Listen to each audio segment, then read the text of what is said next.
Well, a young man whose death is leaving a huge hole in his community is Elijah Lewis. On April 1st, he was shot along with his 9-year-old nephew in Capitol Hill while the two were heading to a monster truck rally. Police say his nephew was hit but survived because Lewis used his body to shield him from the bullets. He was only 23 years old. Lewis was known as a rising star and a community leader for his activism. He was involved in the Central District and Rainier Valley. Fox 13's Zach Anders joining us live tonight after attending a celebration of his life. Zach.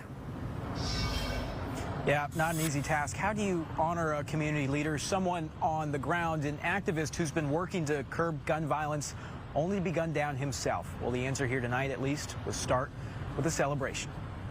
Peace, love, and joy, family. Elijah Lewis here, and today I just want to say that today is a beautiful day, for one. The beautiful thing about Elijah was he was tenacious. Knowing Elijah, a young man with deep determination. Elijah was everywhere. A young person who had 5 businesses. He really helped change me by showing me and telling me that I need to have patience and that everything's going to work its way out. When you think about all of the things that he was doing, it's really phenomenal to understand that as one person, he was trying to spread his wings the furthest he could. Elijah's last moments meant protection from bullets for his young nephew. I'll be here. Let's figure it out. In his life, he demonstrated selfless service to this community. From nonprofits to campaigns, his friends and family describe him as simply relentless. The last thing that he was doing was this work. You know what I'm saying? Like, he continued to do this work literally all the way up to his last breath. He was with me 30 minutes before he got killed. And we were at an event supporting prisoners inside of Stafford Creek Correctional Facility. Far too often we see that, oh, there's a young black man who was murdered once again, it's unfortunate, or, oh man, how many more of these are we going to see? Think about yourself in this situation. We need more empathy.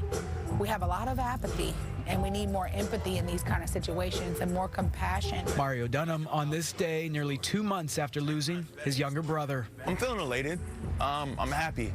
And the reason I'm happy is because it's celebrating. It's not being mad and defending things, you know? And the reason I say it is because he wouldn't want people to be mad. He wouldn't want people to, you know, be uproaring or angry or anything like that. He would really want them to understand and know that regardless of what everything happens, that he stood for something more than him.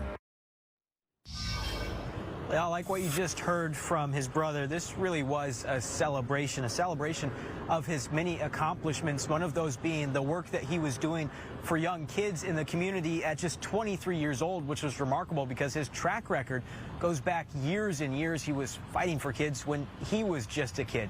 And Elijah said one of the things that motivated him was the number of people around him throughout his life that he lost. That's what kept him working for others. From the stadiums tonight, Zach Anders, Fox 13 News.